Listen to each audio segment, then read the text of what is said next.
Dua pertemuan sebelumnya, bukan dua pertemuan sebelumnya sih.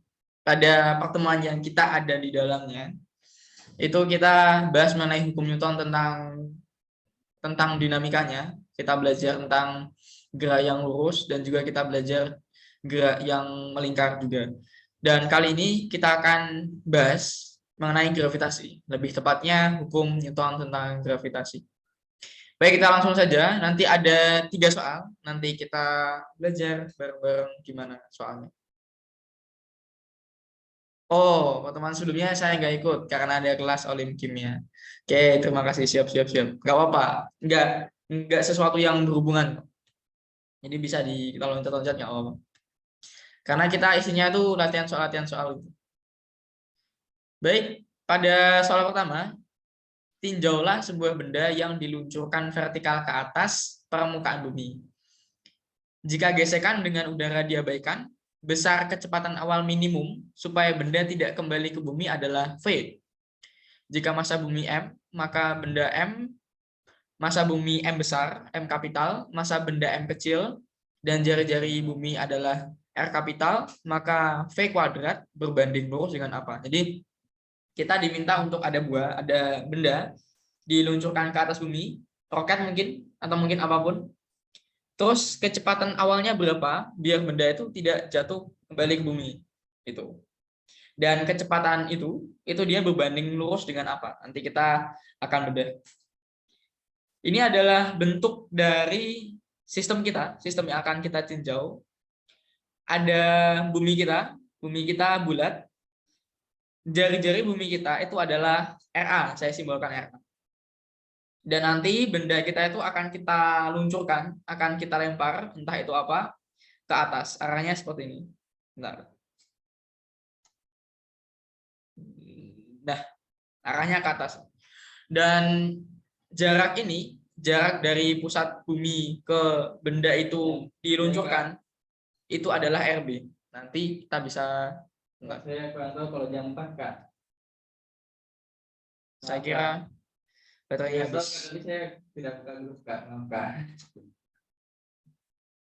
baik. Itu adalah jaraknya RB. Nanti kita bisa tahu itu V awalnya berapa biar benda kita ini nggak balik ke bumi. Pertama, kita akan menerapkan hukum kekekalan energi mekanik. Jadi, energi mekanik mula-mula waktu benda itu masih ada di bumi, itu sama dengan energi mekanik setelah benda itu ada di tempatnya.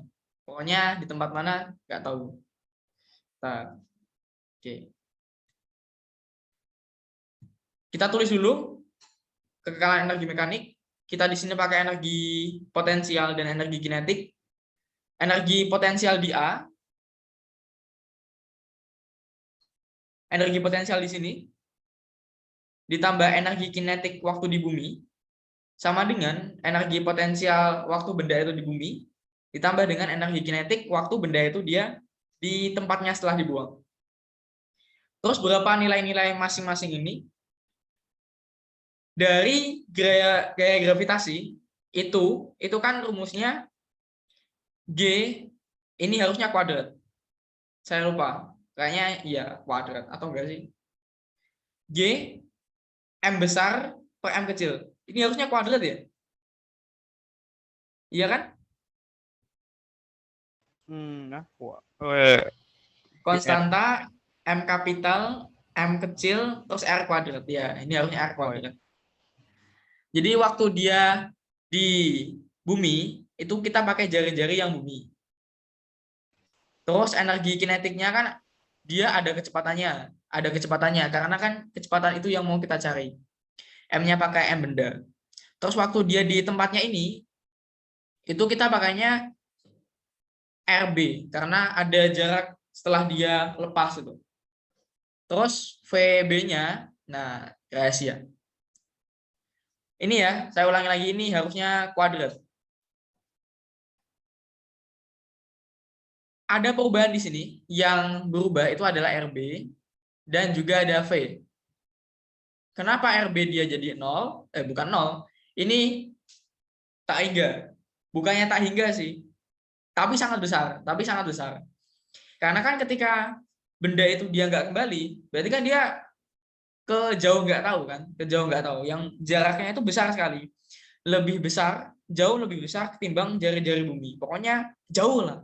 Sampai karena ini besar, kalau yang bawahnya pembaginya itu dia besar, kan nanti dia jadinya kecil, ya nggak? Ya, yakin Rai paham. Ketika pembaginya semakin besar, maka hasilnya itu akan semakin kecil. Karena dia sangat besar, nanti ini dia jadinya 0.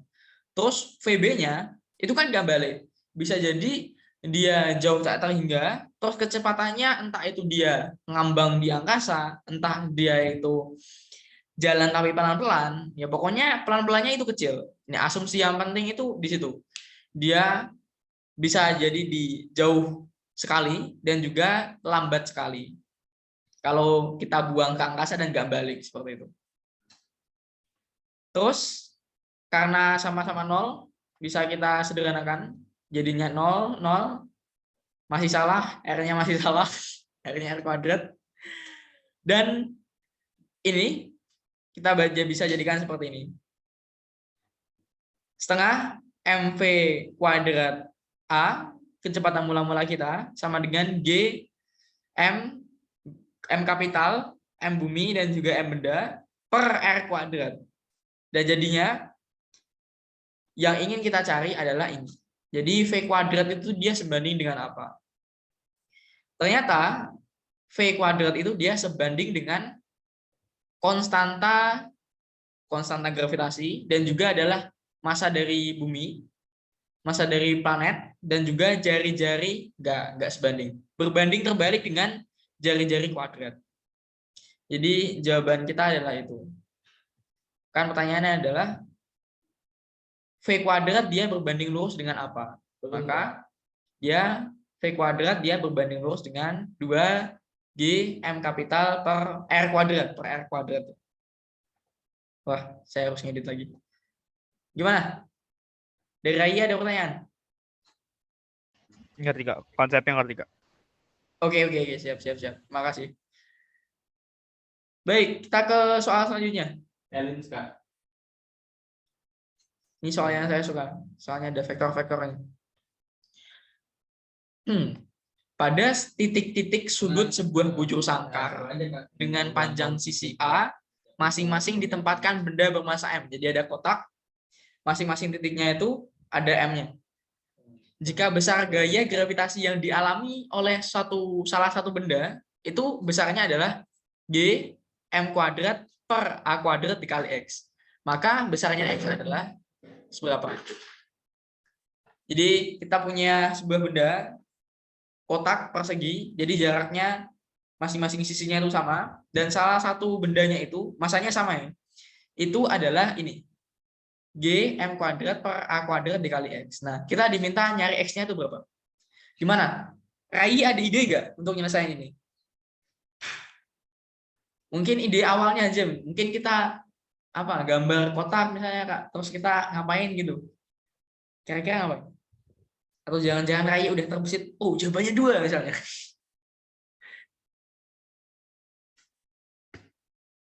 Gimana kira-kira?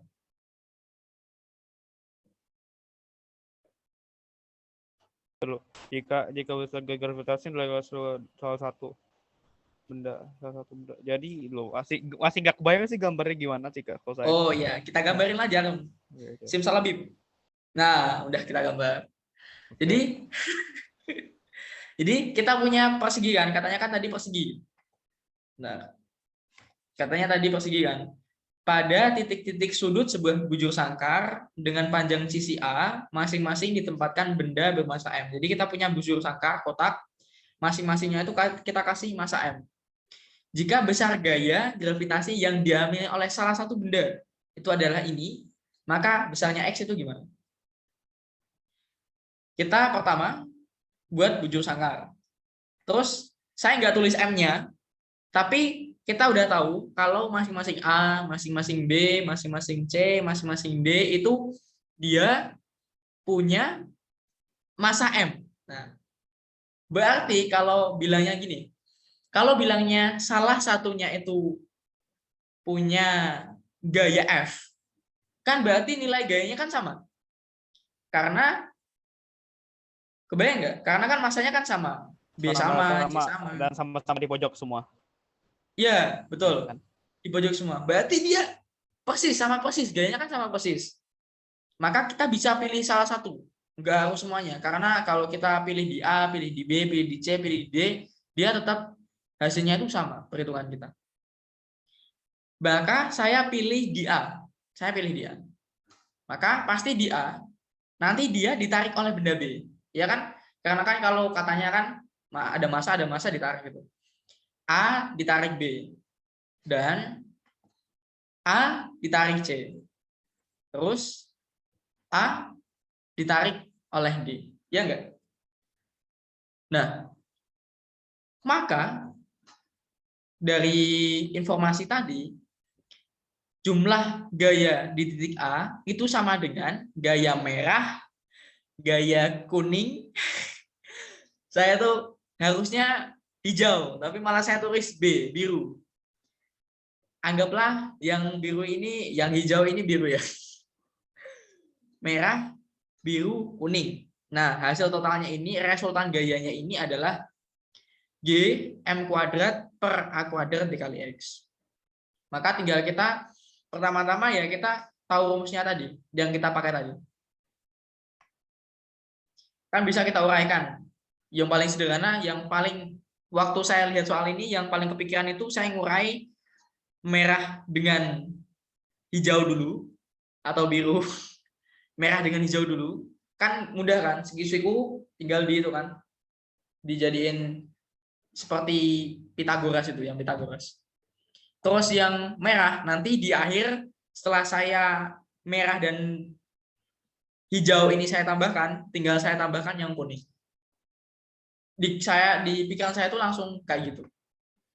Terus kalau gaya gravitasi itu kan tadi kita juga sudah itu sih, sudah lihat yang G M1 M2 dibagi jaraknya kuadrat. Tinggal kita masukin. Pertama kita tinjau yang dia itu merah dengan hijaunya. Ada M. Bentar. Wish. Apa ya?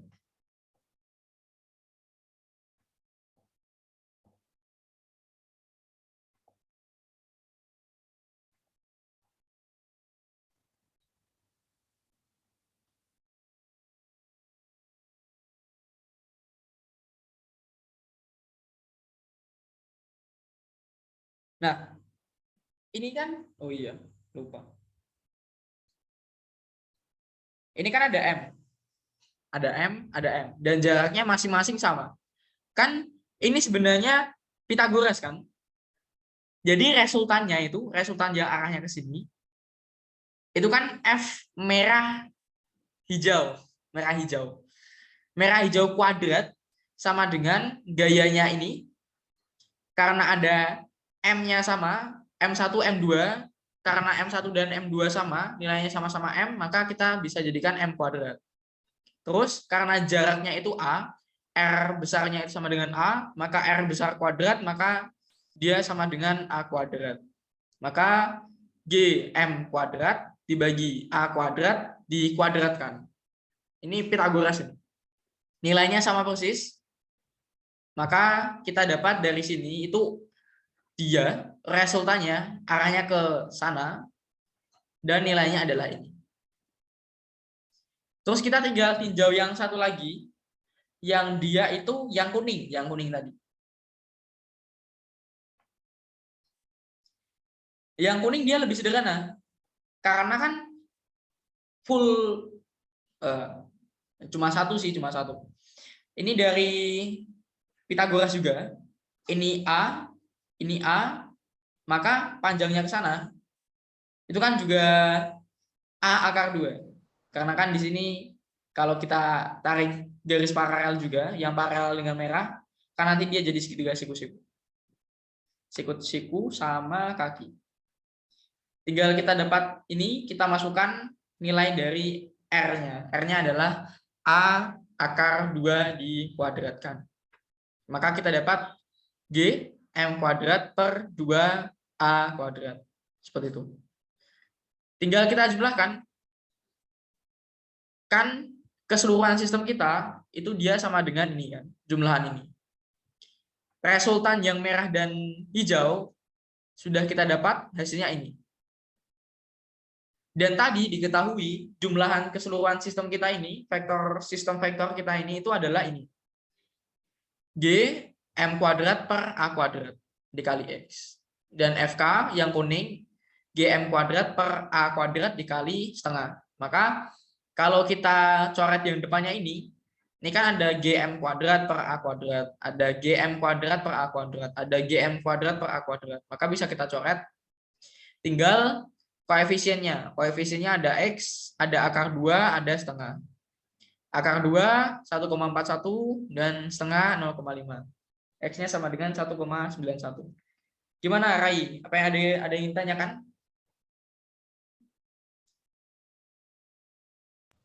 Bentar. Akar 2 dapat dari situ, setengah dapat dari situ. Oh, tinggal di... Oh, ya. X kan, ngerti. X pakai substitusi doang. Di distribusi, dianuin, oke ya. Yang ngerti. Wih, keren. Gimana? Bentar, Berarti lupa lagi, Kak. nggak apa, nggak ada yang perlu diingat juga kok. Kita kan bisa nurunin dari awal juga kan. Gimana? Ada yang ingin ditanyakan? Didiskusikan mungkin?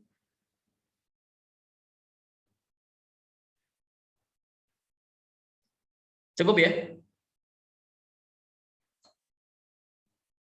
Gimana, Rai?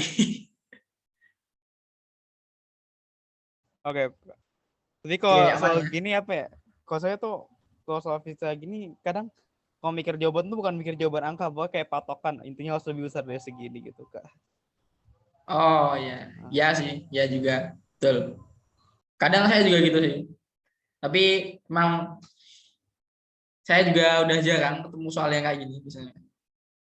Kalau kesini saya lebih itu sih, lebih banyak. Kenapa saya itu kayak panjang gini? Itu karena yang belakangan ini saya tuh banyak diajar itu nurunin fungsi. Kan biasanya kan kita di SMA kan kita dapat langsung jadi misalnya gerak jatuh apa V0 plus GT misalnya. Itu kan kayak gitu, tapi kita nggak boleh. Kalau saya kan fisika murni ya, itu nggak boleh kayak gitu. Makanya saya suka menurunkan yang dari sederhana-sederhana ini, tapi jelas dan panjang. Saya sangat suka, indah gitu. Baik, kita langsung lanjut ke yang selanjutnya ya. Di selanjutnya itu hampir sama seperti yang pertama, nomor 1. Kelajuan lepas pada permukaan bumi adalah 8 km per detik secara pendekatan. Jadi kalau bikin soal itu sebenarnya harus memperhitungkan masuk akal atau enggak juganya, atau tidaknya juga sih. Jadi ini asli, tapi sebenarnya enggak tepat 8 km per detik seperti itu.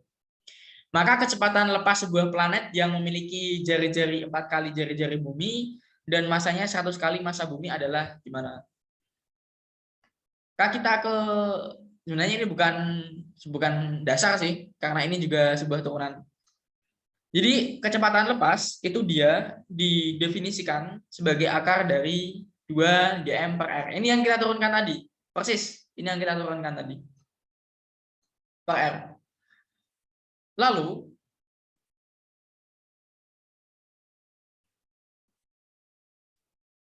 oh iya, ada yang saya lupa.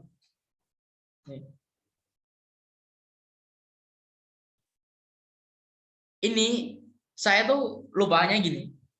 Ini kan tadi kan saya bilangnya R kuadrat ya harusnya. Kalau R kuadrat, dia itu nanti F gaya. Tapi kalau R aja, itu dia energi potensial. Iya kan? Rumus dari energi potensial itu dia G M1 M2 per R. Tapi kalau gaya, dia per R kuadrat. Ya kan? Iya kan tinggal ya benar sih, usaha kan usaha. Iya benar. Tadi pecah rumusnya. Nah, Tadi saya nggak salah sih. Cuma lupa bedanya energi potensial dan gaya. Nah, jadi ini tuh kelajuan lepas ini kita dapat dari ini yang kita turunkan ini kan. V kuadrat sama dengan 2G M kapital per R kapital. Kalau kuadratnya kita pindah ke kanan kan jadi akar ya. Iya nggak sih? Ini yang paling bawah ini. Yang paling bawah iya jadi N akar. Nah, itu kita dapat dari situ. Makanya jadinya ini. Nah, saya sukanya itu nurunin itu. Nah, ini. Jadinya itu. Dan dari informasi tadi yang telah kita ketahui, kita bisa ngitung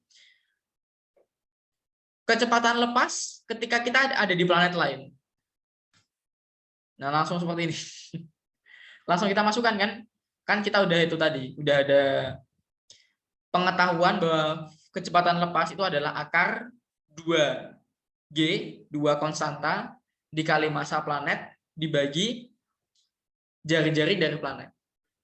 Tinggal kita masukin kecepatan lepas sebuah planet dibagi kecepatan lepas bumi sama dengan akar 2 GM massa planet per jari-jari planet. Selebihnya tinggal matematikanya saja, ya kan? Paling kita Berarti kira-kira lebih kecil dari bumi ya, Kak? Gimana? Berarti kemungkinan lebih kecil dari bumi, lebih besar atau lebih kecil dari bumi? Kecepatannya, oh ya kita lanjutkan berarti. Ini ya, berarti kan ada di atas ada konstanta, nilainya sama, bisa kita hilangin, ya kan? Iya. Terus karena sama-sama akar, bisa kita jadiin satu akarnya. Terus karena dia bentuknya seperti ini, kalau kita keatasin, nanti jadinya seperti ini. Jari-jari bumi per jari-jari planet dikali massa planet per massa bumi. Massa planetnya di sini ada massa planet sama dengan 100 kali massa bumi. Dan jari-jari planet sama dengan 4 kali jari-jari bumi. Maka di sini di atas ada RB, di bawah ada RB, tinggal 1/4. Di atas ada MB, di bawah ada MB, maka dia tinggal 100. 1/4 dikali 100 kan tinggal 25. Akar dari 25 adalah 5. 5 kali. Jadi kecepatan planet per kecepatan lepas bumi itu sama dengan 5. 5 kali berarti. VP sama dengan 5 kali VB. Kalau kita naikin FB-nya, VB-nya ke atas. Atau kita masukin langsung juga bisa sih. VB-nya di bawah, kita ada 5. VP per 8 sama dengan 5. Berarti VP kan sama dengan 40 km per detik. Berarti dia gravitasinya lebih besar.